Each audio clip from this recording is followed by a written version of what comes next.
वक्फ संशोधन बिल को लेकर आपको बता दें एक बहुत बड़ी खबर आ रही है। जी हाँ, सुप्रीम कोर्ट में वक्फ संशोधन कानून की संवैधानिक वैधता को चुनौती देने वाली याचिकाओं पर सुनवाई होनी है आज। इनमें ऑल इंडिया मजलिस इत्तेहादुल मुसलिमीन के प्रमुख असदुद्दीन ओवैसी की ओर से याचिका दायर शामिल है और इसके अलावा आपको बताना चाहेंगे सुप्रीम कोर्ट इस पर आज सुनवाई करेगी। इससे पहले 17 अप्रैल को इन याचिकाओं पर सुनवाई करते हुए वक्फ संपत्तियों को डी नोटिफाई करने सेंट्रल वक्फ की बात करें तो यहाँ पर आपको जानकारी देना चाहिए।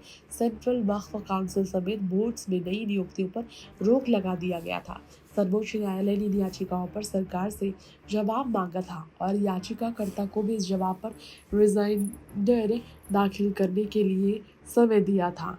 आपको बताना चाहेंगे इसी पर निशिकांत दुबे से लेकर कई नेता भाजपा के सुप्रीम कोर्ट पर हमलावर नजर आए थे, जिससे भाजपा भी कड़ी कार्रवाई को लेकर बात कर रही थी।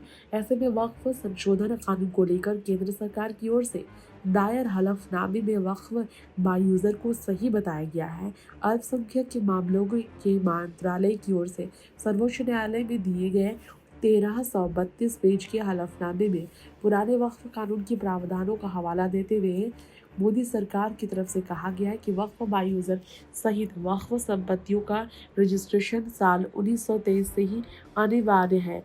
सरकार ने कहा कि वक्फ संशोधन और एक्ट 2025 आस्था और पूजा के मामलों को लेकर अछूता छोड़ता है और मुसलमानों की धार्मिक प्रार्थनाओं का सम्मान करता है। लेकिन सरकार की ओर से दायर इस हलफनामे में ये भी दावा हुआ कि इस कानून में 2013 के संशोधन के बाद वक्फ भूमि में 20 लाख एकड़ की बढ़ोतरी हुई है। प्राइवेट और सरकारी संपत्तियों पर कब्जा करने के लिए वक्फ प्रावधानों के दुरुपयोग का आरोप भी लगाया गया है। केंद्र ने सुप्रीम कोर्ट से वक्फ एक्ट के खिलाफ दायर याचिका को खारिज करने का आग्रह करते हुए इसे वास्तव में चौंकाने वाला बताया है। 2013 के संशोधन के बाद औकाफ एरिया में 116% की बढ़ोतरी हुई है।